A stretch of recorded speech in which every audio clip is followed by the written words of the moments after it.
Espectacular la entrevista y el video que les voy a mostrar a continuación con Andreas Antonopoulos sobre el halving de Bitcoin. Generalmente Andreas no da su opinión con respecto a sus predicciones, el precio, etcétera.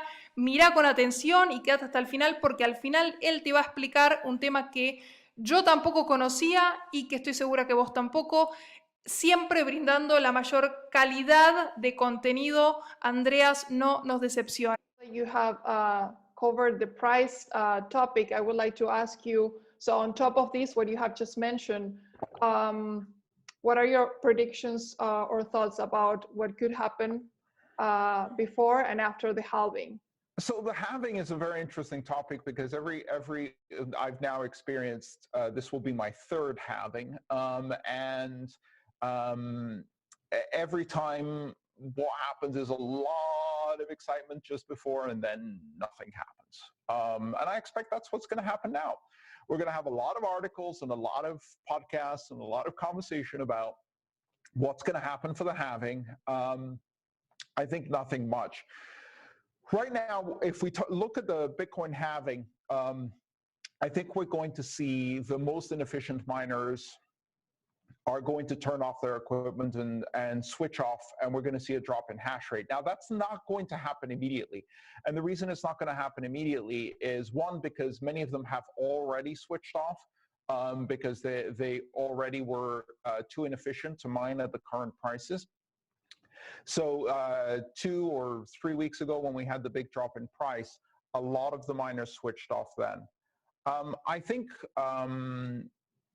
at the halving, the miners who are still mining at that point are the types of miners who either are profitable or have long-term contracts. So if they have long-term contracts for electricity, then they won't switch off. They're going to basically continue to mine even at a small loss, anticipating a rise in price or a change in the conditions that will make them more competitive, hoping that other people drop out first. So I do expect we're going to see a reduction in the hash rate, but not a huge reduction in the hash rate. And I think nothing much is going to happen. It's going to pass. And then 2 to 3 months later, when people realize nothing happened, Bitcoin's still working, it's robust, maybe the difficulty adjusts down a couple of times, then we're going to start seeing the impact of the reduction in supply. Because the halving, the main thing it does is it causes a reduction in the supply of Bitcoin in the markets, and that puts a lot of pressure on buyers to increase their bid price. So I do expect that's going to have pressure on the price. Here's the thing we're not talking about, Catalina. You didn't ask me about this, but I'm going to drop it in there because I think this is a much more interesting conversation. Bitcoin Cash had its halving already. Yeah. And I think Bitcoin Satoshi Vision is also due for a halving now, early. And the reason they're early is because they've mined more blocks, especially Bitcoin Cash. So with Bitcoin Cash, what happened was, because of the implementation of a different difficulty adjustment algorithm called the emergency difficulty adjustment algorithm, because of fluctuations in the hash rate in the past, Bitcoin Cash actually mined a lot more blocks, especially right after the fork when the difficulty was adjusting very rapidly. Because it mined a lot more blocks, it arrived at 660,000 blocks before Bitcoin, or sorry, 630,000 blocks before Bitcoin. So as a result, it's already had its halving. Now, here's an interesting thing. If you have 3 coins that are relatively big, more than nothing, right?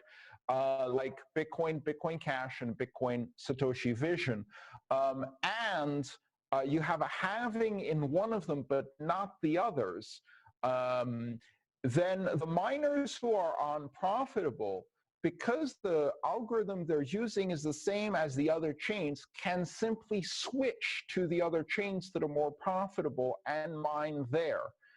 With Bitcoin Cash, this has caused a very, very big drop in the hash rate At the moment, the majority of mining is being done by a single miner, Bitcoin.com, and they have more than 60% of the hash rate, I believe now. That's at least an estimate. We can't be sure, of course. So the very interesting things are happening with Bitcoin Cash because of the halving. I expect we're going to see similar issues with Bitcoin Satoshi Vision, because if you have the same hashing algorithm as another chain, that gives miners the opportunity to switch chains. Now think about what happens when Bitcoin does its halving. Well, when Bitcoin does its halving, there is no bigger, more profitable chain to move to. So miners who are unprofitable at the Bitcoin halving, who are mining Bitcoin, they have two choices: mine at a lower profit or no profit, or turn off your equipment. Whereas miners on Bitcoin Cash and Bitcoin Satoshi Vision have three choices: keep mining without profit, turn off your equipment, or move to mine the other coin. That's a choice that they don't have when they're on Bitcoin. And this creates a very interesting dynamic. I think we're going to see some very, very big moves in the hash rates of Bitcoin Cash and Bitcoin Satoshi Vision, and it could have very dramatic effects on the price and the security levels of those forks vis-a-vis Bitcoin, where Bitcoin miners don't really have a bigger coin to move to. So that's an interesting thing. I haven't heard lots of people talking about it. When we talk about the halving, they always talk about Bitcoin. They don't talk about as much about the various forks of Bitcoin that use the same hash algorithm.